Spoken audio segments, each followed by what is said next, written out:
Tuhan adalah gembalaku, takkan kekurangan aku. Saudara-saudari yang terkasih di dalam Kristus, selamat pagi. Salam jumpa lagi dalam Sabda Siap Saji. Sabtu 22 Juli 2023, Pesta Santa Maria Magdalena. marilah kita berdoa dalam nama Bapa dan Putra dan Roh Kudus. Amin. Allah Bapa yang Maha Mulia, Putramu yang Tunggal menyampaikan kabar sukacita Paskah yang mulia kepada Maria Magdalena mendahului para murid lainnya. Sebab dialah Tuhan pengantara kami yang bersama dengan Dikau dalam persatuan Roh Kudus, hidup dan berkuasa Allah sepanjang segala masa. Amin. Tuhan bersamamu Dan bersama rohmu. Inilah Injil Yesus Kristus menurut Yohanes. Dimuliakanlah Tuhan. Pada hari Minggu Paskah, pagi-pagi benar ketika hari masih gelap, pergilah Maria Magdalena ke kubur Yesus dan ia melihat bahwa batu telah diambil dari kubur. Maria berdiri dekat kubur itu dan menangis. Sambil menangis ia menjenguk ke dalam kubur itu dan tampaklah olehnya dua orang malaikat berpakaian putih, yang seorang duduk di sebelah kepala dan yang lain di sebelah kaki di tempat mayat Yesus terbaring. Kata malaikat-malaikat itu kepadanya, "Ibu, mengapa engkau menangis?" Jawab Maria kepada mereka, "Tuanku telah diambil orang dan aku tidak tahu di mana ia diletakkan." Sesudah berkata demikian, Maria menoleh ke belakang dan melihat Yesus berdiri di situ. Tetapi ia tidak tahu bahwa itu adalah Yesus. Kata Yesus kepadanya, "Ibu, mengapa engkau menangis? Siapakah yang kau cari?" Maria menyangka orang itu adalah penunggu taman. Maria berkata kepadanya, "Tuan, jika Tuan mengambil dia, katakanlah kepada aku di mana Tuan meletakkan dia, supaya aku dapat mengambilnya."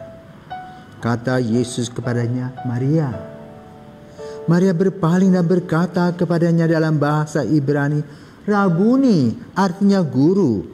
Kata Yesus kepadanya, "Janganlah engkau memegang aku, sebab aku belum pergi kepada Bapa, tetapi pergilah kepada saudara-saudaraku dan katakanlah kepada mereka bahwa sekarang aku akan pergi kepada Bapakku dan Bapamu, kepada Allahku dan Allahmu." Maria Magdalena pergi dan berkata kepada murid-murid, "Aku telah melihat Tuhan," dan juga bahwa Tuhanlah yang mengatakan hal-hal itu kepadanya. Demikianlah sabda Tuhan. Terpujilah Kristus. Romo, saya ingin bertanya. Jadi begini Romo, mengapa dari sekian murid-murid Yesus, kenapa Maria Magdalena? Padahal dia bukan dari 12 rasul yang selalu menemani Yesus kemana-mana. Menurut Frater Gredi, bagaimana kira-kira pandangannya? Kenapa kok Maria mencari Yesus bukan mencari kamu? Kalau menurut saya pribadi, kenapa Maria Magdalena bukan para murid Yesus, itu kalau saya mengambil kesimpulan itu mungkin para murid itu masih di rumah dan mereka tuh menyuruh Maria Magdalena untuk ke kubur Yesus untuk seperti kasih bersih kuburannya seperti itu. Oke, pertanyaannya tadi, mengapa Maria mengejar-ngejar? Ya, Yesus itu pemuda yang ganteng, ya, ramah tamah, ya, peduli sama orang, menyapa orang. Pokoknya boleh katakan Maria terpesona, ya.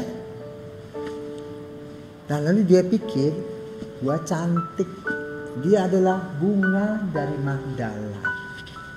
Dia pikir Yesus itu hidungnya belang-belang, ya.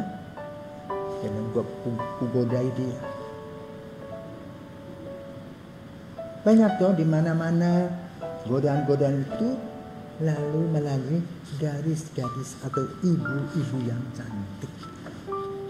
Dan kita laki-laki ini melihat yang cantik-cantik itu matanya mendelik, ya, atau pura-pura tidak lihat tapi kita ngintip, begitu. Malu-malu mau. Bagaimana sikap Yesus? Dia tahu bahwa motivasi Maria untuk menjebak dan menjatuhkan Yesus, so Yesus katakan no way, tidak ada urusan. Aku harus menyelamatkan pikiran yang kotor itu. Pelan-pelan tetapi pasti aku akan digiring ke sana. Dia yang harus aku giring dari kegelapan itu kepada terang. Maka beberapa kali Maria datang cari perhatian. Yesus biasa saja. Kalau kita kan tidak, tergoda. Sedikit menjadi bukit.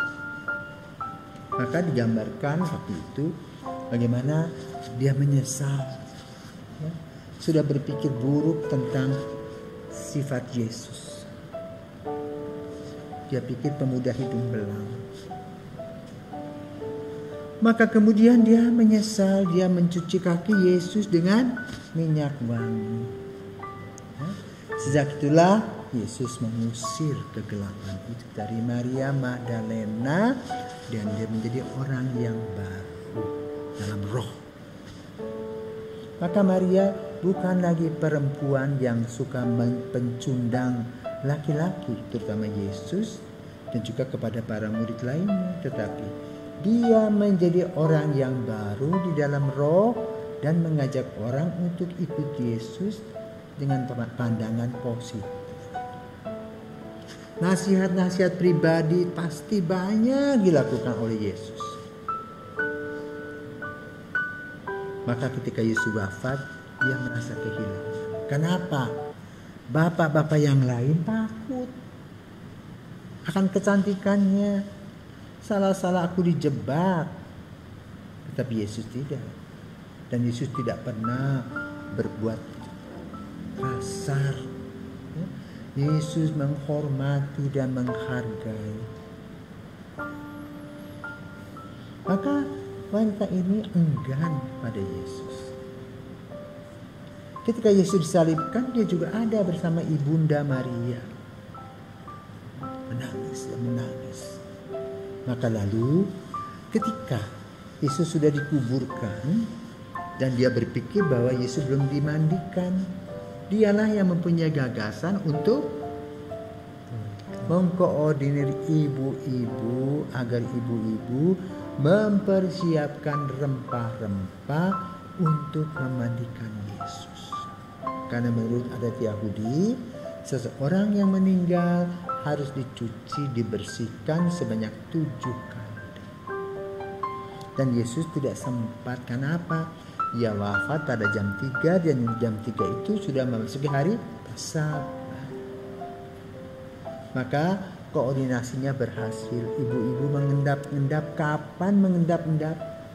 Sekitar jam 12-an ke atas. Di mana para saudara sudah ngorok, capek dia. Ternyata apa terjadi dalam perjalanan itu? Mereka saling berbisik. Kita mau ke kubur Yesus ya. Tapi siapa tuh yang membuka batu yang begitu beratnya kita tidak mampu. Lalu mereka tetap pergi. Ternyata pintu kubur sudah terbuka. Lalu siapa yang berani ke sana? Melihat dari jauh, yaitu Maria. Pengen tahu. Nangislah dia. Karena tidak ada tubuh Yesus di situ. Jenazahnya tidak ada. Nangis. Tapi juga dia tidak nangis di depan para sedadu, carinya Petrus. Dan sebelum mendapatkan Petrus itu, dia berjumpa dengan Yesus dalam versi Yohanes. Maka dia katakan apa? Pak, kalau Bapak melihat Yesus, tolong ya, dipikirnya tukang kebon. Ya, ternyata dialah Yesus. Maka dia dengan sukacita lari mewartakan kabar gembira kepada para murid. aku telah melihat Tuhan.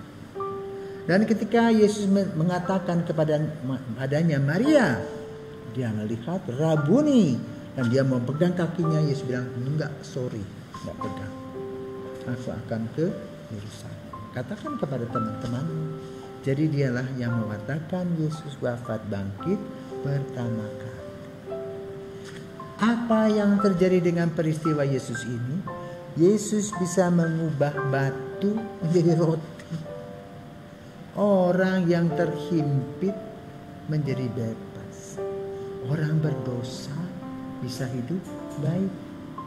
Orang yang bodoh jangan lupa, kita ini orang bodoh. Minta sama Yesus supaya diberi otaknya encer, dan kita akan dapat. Kalau kita mau dengan tekun belajar. Itulah kelebihan pengalaman yang dialami oleh Santa Maria Magdalena. Dan sejak itu dia support dengan apa yang dia miliki untuk melayani para murid. Dan yang hebat dari peristiwa Yesus ini adalah Yesus membiarkan perempuan di luar ibundanya untuk berpartisipasi dalam karya kerasulan dan pewartaan. Maka sampai hari ini di dalam gereja, para suster, ibu-ibu awam boleh aktif seperti kamu lihat di Rita Pirat. Siapa yang bantu kamu di dapur? Ibu-ibu. Siapa yang bantu kamu di dapur? Ibu-ibu. Ya? Mereka berpartisipasi dalam pelayanan kasih, mempersiapkan para calon pastor masa depan. Maka hari ini kita minta kepada Santa Maria Magdalena yang mempunyai pengalaman buruk secara pribadi, tapi diubah oleh Yesus menjadi manusia baru. Dan kita pun juga yang mempunyai cita-cita, kadang-kadang cita-cita kita ini ambles, ya, karena godaan dunia. Maka jangan lupa ingat semangat Maria Magdalena datang kepada Yesus mengatakan apa adanya.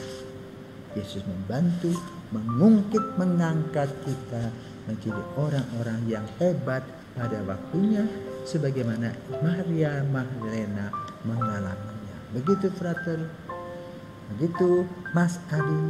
Ya. Semoga kita semua diberkati Tuhan. Maka kita berdoa, Santa Maria Magdalena, doakanlah kami. Selamat pagi, sampai jumpa lagi.